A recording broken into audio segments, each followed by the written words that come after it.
सियासी पार्टियां के विरोध से बोले जोगिंदर सिंह उगराहा, कहा सिर्फ बीजेपी का ही होवे विरोध, सियासी पार्टियां नूं बुलाउण दे हक दे विच भी नहीं। जोगिंदर सिंह उगराहा खुद नूं 32 किसान जथेबंदियां तो दस्सिया वख। पंजाब कांग्रेस विच नहीं रुक रही ताड़ेबंदी, अमरगढ़ तो कांग्रेस विधायक सुरजीत तमान ने फिर दोहराया, कहा 2022 कैप्टन की अगवाई दे विच नहीं लड़ांगा चोण, सिद्धू नूं बनाया जावे सीएम चेहरा। पंजाब रोडवेज पन बस ते पीआरटीसी दे कच्चे मुलाजमां दा हला बोल, फरीदकोट दे विच विधायक कुशलदीप ढिल्लों दे घर दे बाहर जुटे प्रदर्शनकारी, 7वें दिन च शामिल हुई हड़ताल। समराला तो रूह नूं झंझोड़न वाला मामला आया सामने, नशेड़ी पुत ने नुमा जानवरां वांग संगला दे नाल बनण लई मजबूर, पैसे ना होण करके कोई नशा छुड़ाऊ केंद्र भी इलाज करन लई तैयार नहीं। हिमाचल मच्छी पालन विभाग की बड़ी कार्रवाई, पौंग डैम च छोटियां मच्छियां फड़न लई लाए 30 अंडरसाइज जाले फड़े, नाजायज मनिया जांदा छोटियां मच्छियां दा शिकार। लाहौल स्पीति दे एंट्री दे विच करन दे लई सैलानियां नूं देना पवेगा टैक्स, प्रशासन ने बैरीयर कीता स्थापित, 2 पहिया वाहन दे लई 50 रुपए, 4 पहिया वाहन लई 200 ते बस ट्रक तो वसूले जाणगे 500 रुपए। सारागढ़ की लड़ाई की याद विच फिरोजपुर च रखिया सूबा पद्धरी समागम, खेड मंत्री राणा सोढी विधायक परमिंदर पिंकी पहुंचे, सीएम कैप्टन लाइव जुड़ के शहीदां नूं देणगे श्रद्धांजलि। सुल्तानपुर लोधी दे विच गुरु नानक देव जी के विआह पुरब दीआं रौनकां, बटाला दे लई निकलिया विआह रूपी नगर कीर्तन, बड़ी गिनती दे विच संगत हुई शामिल।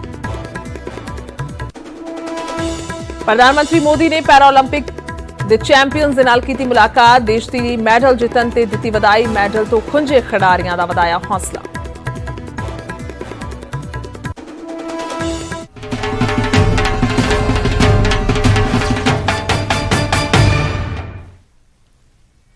सत श्री अकाल, बहुत बहुत स्वागत है समय बुलेटिन दे विच। मैं तुहाडे नाल गुरजोत संधू, तुसीं वेख रहे हो न्यूज़ 18 पंजाब, हरियाणा, हिमाचल ते फिलहाल खबरों की शुरुआत किसानी मुद्दे तो करांगे। सो किसान लीडर जोगिंदर सिंह उगराहा दा एक बयान सामने आया है जो इस वेले सियासत नूं लैके बेहद मायने रखदा है। सो किसान लीडर जोगिंदर सिंह उगराहा दा वड्डा बयान सामने आया, सिर्फ बीजेपी का विरोध होवे। उगराहा दा कहना है खुद नूं 32 किसान जथेबंदियां तो अपने आप नूं वख दस्सिया उगराहा ने। सो असीं सियासतदानां नूं बुलाउण दे हक दे विच नहीं है, उन्हां दा कहना है 32 किसान जथेबंदियां दा अपना फैसला हो सकता है। उगराहा यह कहते हुए नजर आए ने। दस दईए कि किसानां दे वल्लों कचहरी तो बाद यह फैसला सुनाया गया सी प्रेस कॉन्फ्रेंस दे विच कि कोई भी जिहड़ी पार्टी है वो अजे चोण प्रचार ना करे क्योंकि हालात जिहड़े ने ठीक नहीं हैगे और इस दे नाल किसान मोर्चे नूं जिहड़ा ढाह लगदी हुई नजर आएगी। सो जिस तो बाद कांग्रेस ने कह दिता है कि अजे फिलहाल वो चोण प्रचार नहीं करेंगे, यानी कि जो किसान कह रहे हैं ठीक नहीं और बाकियां दे वल्लों भी फैसला सुनाया जाना है। पर उत्थे ही इसे दे विचकार हुण जोगिंदर उगराहा एक वड्डा बयान देंदे हुए नजर आए ने। उन्होंने कहना कि सिर्फ विरोध जिहड़ा है वो बीजेपी का ही होना चाहिए है। कुल मिला के कह सकते हैं मायने इसदे निकलदे ने कि बाकी पार्टियां का विरोध जिहड़ा है वो ना होवे, सिर्फ तो सिर्फ बीजेपी का ही विरोध होवे क्योंकि चोण प्रचार का वेला जिहड़ा है वो बेहद घट रहा है। सो खुद नूं 32 किसान जथेबंदियां तो वख दसदे हुए उगराहा नजर आए ने। उन्होंने कहा कि असीं सियासतदानां नूं बुलाउण दे हक दे विच नहीं आ। कुल मिला के इस वेले वड्डा मसला बनिया होया है कि आखिरकार जो परिस्थितियां ने आने के चोण प्रचार नूं लैके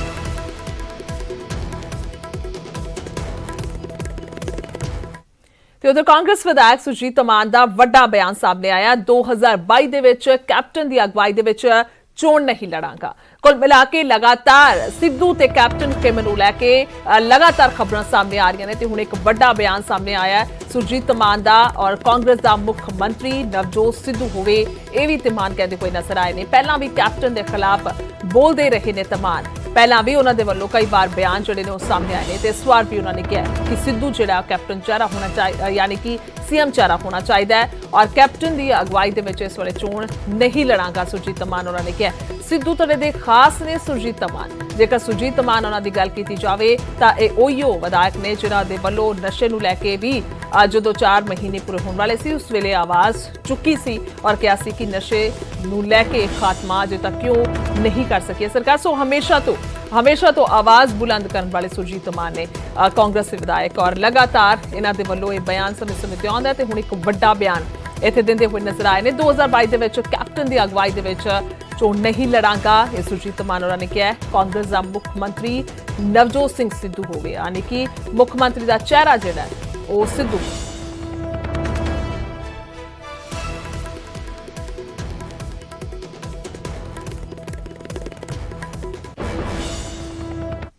ਸੋ ਕੈਪਟਨ ਅਮਰਿੰਦਰ ਸਿੰਘ ਸਾਰਾਗੜੀ ਦੀ ਬਸਤੀ ਉੱਤੇ ਸੰਬੋਧਿਤ ਕਰ ਰਹੇ ਨੇ, ਸੁਣਦੇ ਕੀ ਕੁਝ ਕਹਿ ਰਹੇ ਨੇ। ਉਸ ਦੇ ਉੱਪਰ ਬਹੁਤ ਪਠਾਣਾ ਦੇ ਪਿੰਡ ਸੇ ਔਰ ਉੱਥੇ ਇਹ ਇੱਕ ਕਈ ਸਾਡੇ ਕਿਲੇ ਬਣੇ ਹੋਏ ਸੇ। ਉੱਥੇ ਇੱਕ ਸਮੇਂ ਆਇਆ 1897 ਵਿੱਚ ਕਿ ਉੱਥੇ ਦੇ ਕੁਝ ਧਾਰਮਿਕ ਲੋਕਾਂ ਨੇ ਉੱਠ ਕੇ ਉੱਥੇ ਹਲਚਲ ਸ਼ੁਰੂ ਕਰ ਦਿੱਤੀ ਔਰ ਉਸ ਹਲਚਲ ਵਿੱਚ ਫਿਰ ਗਵਰਨਮੈਂਟ ਆਫ ਇੰਡੀਆ ਨੇ ਇੱਕ ਫੋਰਸ ਭੇਜੀ ਜਨਰਲ ਲੌਕਹਾਰਟ ਦੇ ਅਧੀਨ ਕਿ ਜਾ ਕੇ ਉਹਨਾਂ ਨੂੰ ਕਾਬੂ ਕਰੋ ਉੱਥੇ। ਔਰ ਉਹ ਫੋਰਸ 4 ਕਾਲਮਾਂ 'ਚ ਗਈ ਔਰ ਮੈਨੂੰ ਖੁਸ਼ੀ ਹੈ ਕਹਿੰਦੇ ਕਿ ਉਹ ਚਾਰੋਂ ਕਾਲਮਾਂ ਦੇ ਵਿੱਚ ਇੱਕ ਸਾਡੀ ਸਿੱਖ ਪਲਟਨ ਉਹਦੇ ਵਿੱਚ ਕੱਲੇ ਦੇ ਵਿੱਚ ਸੀ। ਫਸਟ ਸਿੱਖ ਉਦੋਂ ਸੀ 14 ਫਿਰੋਜ਼ਪੁਰ, ਸੈਕੰਡ ਜੋ ਮੇਰੀ ਸੀ ਉਹ ਸੀ 15 ਲੁਧਿਆਣਾ, ਥਰਡ ਜੋ 53 ਸੀ 45 ਸੀ ਉਹ ਸੀ ਰੈਟਰੀਜ਼, ਔਰ 4 ਨੰਬਰ ਜੋ ਅੱਜ ਹੈ 4 ਸਿੱਖ ਉਹ ਸੀ 36 ਨੰਬਰ। ਔਰ ਉਹਨਾਂ ਨੇ ਡਿਫੈਂਸ ਕੀਤੀ। ਥਰਡ ਸਿੱਖ ਨੂੰ ਭੇਜ ਦਿੱਤਾ ਚਕਦਾਰਾ ਡਿਫੈਂਸ ਵਾਸਤੇ, ਉਹ ਕਿਲਾ ਸੀ ਉੱਥੇ। ਫਸਟ ਸਿੱਖ ਗਈ ਚਤਰਾਲ ਦੇ ਡਿਫੈਂਸ ਵਾਸਤੇ। ਸੈਕੰਡ ਸਿੱਖ ਗਈ ਮਲਾਕੰਡ ਦੇ ਉੱਪਰ ਜਿੱਥੇ ਕਿਲੇ ਲਿੱਤੇ ਗਏ ਸੇ ਅਫਰੀਦੀਆਂ ਔਰ ਔਰਕਜ਼ਾਈਆਂ ਦੇ, ਉਹਨਾਂ ਨੂੰ ਵਾਪਸ ਲੈਣ ਵਾਸਤੇ। ਔਰ ਖੱਬੇ ਪਾਸੇ ਜਦੋਂ ਇੱਕ ਔਰਮ ਜਾ ਰਹੀ ਸੀ ਉੱਪਰ ਮਲਾਕੰਡ ਦੇ ਸਾਈਡ ਖੱਬੇ ਪਾਸੇ ਨੂੰ ਇੱਕ ਬੜੀ ਵੈਲੀ ਜਾਂਦੀ ਸੀ, ਜਿਹੜੀ ਜਾਂਦੀ ਸੀ ਅੱਗੇ। ਔਰ ਇਹਨਾਂ ਦੀ ਜਨਰਲ ਲੌਕਹਾਰਟ ਦਾ ਇਹ ਫੈਸਲਾ ਸੀ ਕਿ ਉਸ ਵੈਲੀ ਦੇ ਅਖੀਰ 'ਚ ਜਾ ਕੇ ਸੱਜੇ ਪਾਸੇ ਨੂੰ ਇੱਕ ਪਾਸ ਚੱਲਦਾ ਸੀ, ਚਗਰਾ ਕੋਟਲੂ ਪਾਸ, ਉਹਦੇ ਰਾਹੀਂ ਜਾ ਕੇ ਇਹ ਪਠਾਣਾ ਦੇ ਗੜ੍ਹ ਦੇ ਵਿੱਚ ਜਾ ਕੇ ਉੱਥੇ ਆਪਣੀ ਫੋਰਸ ਨੂੰ ਲੈ ਕੇ ਜਾਣ। ਸੱਜੇ ਪਾਸੇ ਸੀ ਸਮਾਣਾ ਰਿਜ ਔਰ ਖੱਬੇ ਪਾਸੇ ਸੀ ਦਰਗਾਈ ਫੀਚਰ, ਜਿੱਥੇ ਇੱਕ ਬ੍ਰਿਗੇਡ ਦੀ ਬੈਟਲ ਚੱਲ ਰਹੀ ਸੀ ਦਰਗਾਈ। 4 ਵਿਕਟੋਰੀਆ ਕ੍ਰਾਸ ਮਿਲੇ ਉਸ ਬੈਟਲ ਦੇ ਵਿੱਚ। ਔਰ ਇਹ ਸੱਜੇ ਪਾਸੇ ਇਸ ਨਾਲੇ ਦੇ ਸਮਾਣਾ ਰਿਜ ਸੀ ਜਿੱਥੇ 2 ਕਿਲੇ ਸੇ, ਇੱਕ ਲੌਕਹਾਰਟ ਔਰ ਇੱਕ ਗੁਲਿਸਤਾਨ। ਔਰ ਇਹ 4 ਸਿੱਖ ਨੂੰ 36 ਨੰਬਰ ਨੂੰ ਦਿੱਤੀ ਗਈ ਸੀ ਡਿਫੈਂਸ ਵਾਸਤੇ। ਹੁਣ ਲੌਕਹਾਰਟ ਔਰ ਗੁਲਿਸਤਾਨ ਦੇ ਦਰਮਿਆਨ ਕੋਈ ਉਹਨਾਂ ਦੀ ਨਿਗਾਹ ਦਾ ਕੰਟੈਕਟ ਨਹੀਂ ਸੀ, ਆਈ ਕੰਟੈਕਟ ਨਹੀਂ ਸੀ, ਕਿਉਂਕਿ ਵਿੱਚ ਪਹਾੜੀ ਆਉਂਦੀ ਸੀ। ਤੇ ਉਸ ਪਹਾੜੀ ਦੇ ਉੱਪਰ ਜਾ ਕੇ ਇੱਕ ਕਿਲਾ ਬਣਾਇਆ, ਇੱਕ ਆਬਜ਼ਰਵੇਸ਼ਨ ਪੋਸਟ ਬਣਾਈ ਜਿਹਦਾ ਨਾਮ ਸੀ ਸਾਰਾਗੜੀ। ਔਰ ਉਹਨਾਂ ਦਾ ਕੰਮ ਸੀ ਇੱਕ ਦਾ ਨੈਚੁਰਲੀ ਉਸ ਏਰੀਆ ਦਾ ਡਿਫੈਂਸ, ਇੱਕ ਪਲਟੂਨ ਦਾ ਪੋਜੀਸ਼ਨ ਸੀ ਉਹ ਰੱਖਣ ਨੂੰ, ਔਰ ਨਾਲੇ ਦੂਸਰਾ ਕਮਿਊਨੀਕੇਸ਼ਨ ਗੁਲਿਸਤਾਨ ਔਰ ਲੌਕਹਾਰਟ ਦੇ ਦਰਮਿਆਨ ਕਮਿਊਨੀਕੇਸ਼ਨ ਪੋਸਟ ਸੀਗਾ ਇਹ ਦੇਖਣ ਵਾਸਤੇ। ਔਰ ਪਤਾ ਜਦੋਂ ਖਬਰ ਆਈ ਕਿ ਉਧਰਲੇ ਪਾਸਿਓਂ ਬੜੇ ਇਕੱਠੇ ਹੋ ਰਹੇ ਨੇ ਅਫਰੀਦੀ ਔਰ ਔਰਕਜ਼ਾਈ, ਉਹਨਾਂ ਨੇ ਫਿਰ ਫੋਰਥ ਸਿੱਖ ਨੂੰ ਇੱਥੇ ਭੇਜਿਆ ਔਰ ਦੋਨੋਂ ਕੋਈ 165 ਜਵਾਨ ਸੇ ਮੇਜਰ ਡੇਵੋ ਦੇ ਕੋਲ ਗੁਲਿਸਤਾਨ 'ਚ, ਬਾਕੀ ਕਰਨਲ ਹੌਟਨ ਜੋ ਉਹਨਾਂ ਦੇ ਕਮਾਂਡਿੰਗ ਆਫਿਸਰ ਸੇ ਉਹ ਲੌਕਹਾਰਟ ਦੇ ਵਿੱਚ ਸੇ। ਔਰ ਕਰਨਲ ਹੌਟਨ ਨੇ ਹੌਲਦਾਰ ਈਸ਼ਰ ਸਿੰਘ ਨੂੰ ਔਰ 22 ਬੰਦੇ ਭੇਜੇ, 21 ਆਪਣੀ ਪਲਟਨ ਦੇ ਜਵਾਨ ਔਰ ਇੱਕ ਉਹਨਾਂ ਦਾ NCE ਨਾਨ ਕੰਬੈਟੈਂਟ ਇਨਰੋਲਡ ਜਿਹੜਾ ਉਹਨਾਂ ਦਾ ਲੰਗਰ ਚਲਾ ਰਿਹਾ ਸੀਗਾ, ਉਹਦਾ ਨਾਮ ਸੀ ਸਿਪਾਹੀ ਦਾਦ। ਸੋ ਇਹ ਉੱਥੇ ਸੀ ਜਦੋਂ ਸਵੇਰੇ ਦਾ ਵੇਲਾ ਆਇਆ। ਜਦੋਂ 12 ਸਤੰਬਰ ਨੂੰ ਅੱਜ ਦੇ ਦਿਨ ਸਵੇਰੇ 9 ਵਜੇ ਤੇ ਥੋੜ੍ਹਾ ਪਹਿਲਾਂ ਇੱਕ ਚਿੱਟੀ ਝੰਡੀ ਦੇ ਹੇਠ ਆਇਆ ਪਠਾਨ ਲੀਡਰ ਔਰ ਕਹਿੰਦਾ ਤੁਸੀਂ ਇਹ ਖਾਲੀ ਕਰੋ। ਤੇ ਈਸ਼ਰ ਸਿੰਘ ਨੇ ਉਹਨੂੰ ਭਜਾਤਾ ਉੱਥੋਂ ਠੇਠ ਪੰਜਾਬੀ 'ਚ।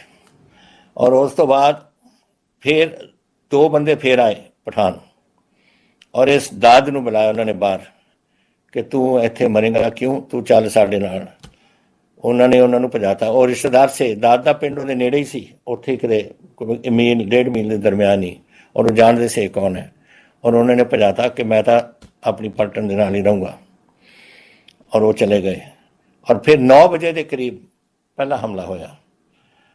ਇਹਨਾਂ ਨੇ ਜਦੋਂ ਘੇਰਾ ਪੈ ਰਿਹਾ ਸੀ, ਘੇਰਾ ਪੂਰੀ ਤਰਫ ਤੋਂ, ਹਵਲਦਾਰ ਈਸ਼ਰ ਸਿੰਘ ਨੇ ਇੱਕ ਸਿਗਨਲ ਭੇਜਿਆ। ਸਿਗਨਲਰ ਸੀ ਸਿਪਾਹੀ ਗੁਰਮੁਖ ਸਿੰਘ, ਉਹਦੇ ਰਾਹੀਂ ਕਿ ਅਸੀਂ ਘੇਰੇ 'ਚ ਆ ਰਹੇ ਹਾਂ, ਤੁਸੀਂ ਹੁਕਮ ਦਿਓ। ਹੁਕਮ ਦਿੱਤਾ ਕਿ ਤੂੰ ਆਪਣੀ ਪੋਜੀਸ਼ਨ ਹੋਲਡ ਕਰ ਔਰ ਤੂੰ ਹਿੱਲਣਾ ਨਹੀਂ ਉੱਥੋਂ। ਔਰ ਉਹਨੇ ਫਿਰ ਪਤਾ ਲੱਗਿਆ ਕਿ ਹੁਣ ਤਾਂ ਮੇਰਾ ਅੰਤਮ ਦਿਨ ਆ ਗਏ ਨੇ। ਉਹਨੇ ਆਪਣੀ ਡਿਫੈਂਸ ਜੋ ਕੁਝ ਕਰ ਸਕਦਾ ਸੀ ਉਹਦੇ ਵਿੱਚ ਆਪਣੇ ਜਵਾਨਾਂ ਨੂੰ ਸਾਰਿਆਂ ਨੂੰ ਲਾਇਆ ਔਰ ਉਹ ਜੰਗ ਸ਼ੁਰੂ ਹੋਇਆ 9 ਵਜੇ ਔਰ 3:45 ਵਜੇ ਤੱਕ ਇਹ ਜੰਗ ਚੱਲਿਆ। ਐਮੂਨੀਸ਼ਨ ਇਹਨਾਂ ਕੋਲ ਇੰਨਾ ਜ਼ਿਆਦਾ ਨਹੀਂ ਸੀ। 100 ਰਾउंड से पाउच एमिनेशन और 400 राउंड पर पर्सन एक बंदे ਦੇ ਵਾਸਤੇ ਪਲਟੂਨ ਰਿਜ਼ਰਵ ਸੀ ਔਰ ਇਹਨਾਂ ਨੇ ਇਹ 500 ਰਾउंड ਇੱਕ ਜਵਾਨ ਦੇ ਕੋਲ ਸੀ ਔਰ ਉਹ ਜਦੋਂ 12-1 ਵਜੇ ਦੇ ਕਰੀਬ ਕਿਹਾ ਕਿ ਸਾਡਾ ਐਮੂਨੀਸ਼ਨ ਘਟ ਰਿਹਾ ਹੈ, ਤੁਸੀਂ ਸਾਨੂੰ ਕੋਈ ਹੈਲਪ ਭੇਜੋ, ਐਮੂਨੀਸ਼ਨ ਭੇਜੋ। ਕੋਸ਼ਿਸ਼ ਕੀਤੀ ਕਰਨਲ ਹੌਟਨ ਨੇ 2-3 ਵਾਰ ਬੰਦਿਆਂ ਨੂੰ ਭੇਜਣ ਦੀ, ਲੇਕਿਨ ਪਹੁੰਚ ਨਹੀਂ ਸਕੇ। ਘੇਰਾ ਬੜਾ ਇਹਨਾਂ ਦਾ ਪਿਆ ਹੋਇਆ ਸੀ ਔਰ ਕਜ਼ਾਈਆਂ ਦਾ ਔਰ ਫਰੀਦੀਆਂ ਦਾ।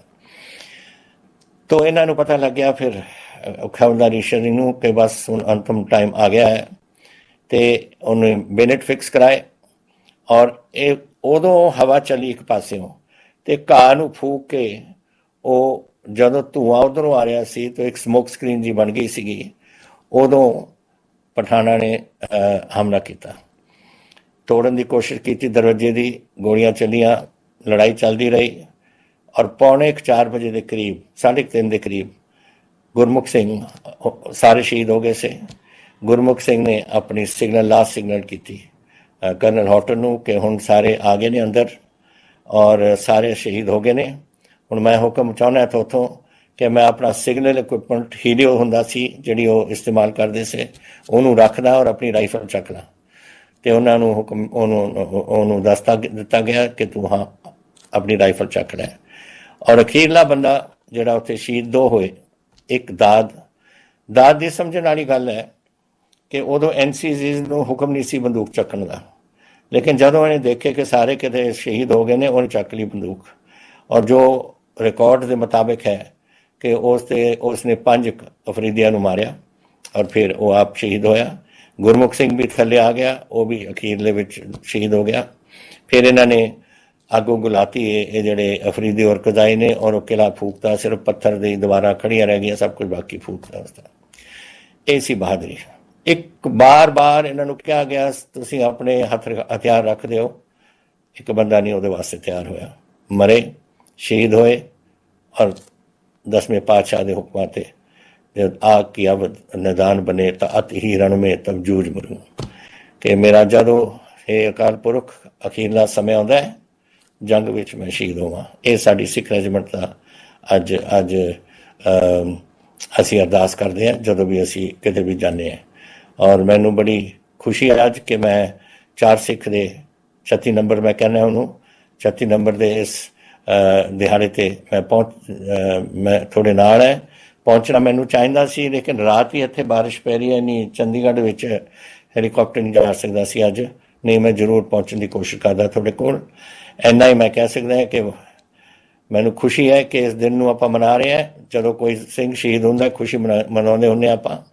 ਔਰ 100 ਇੰਨੇ ਜੈਸੇ ਬ੍ਰਿਗੇਡੀਅਰ ਸਾਹਿਬ ਨੇ ਤੁਹਾਨੂੰ ਦੱਸਿਆ ਕਿੰਨੇ ਸਾਲ ਹੋ ਗਏ ਨੇ, ਲੇਕਿਨ ਬਹਾਦਰੀ ਵਾਸਤੇ ਸਾਲ ਨਹੀਂ ਹੁੰਦੇ।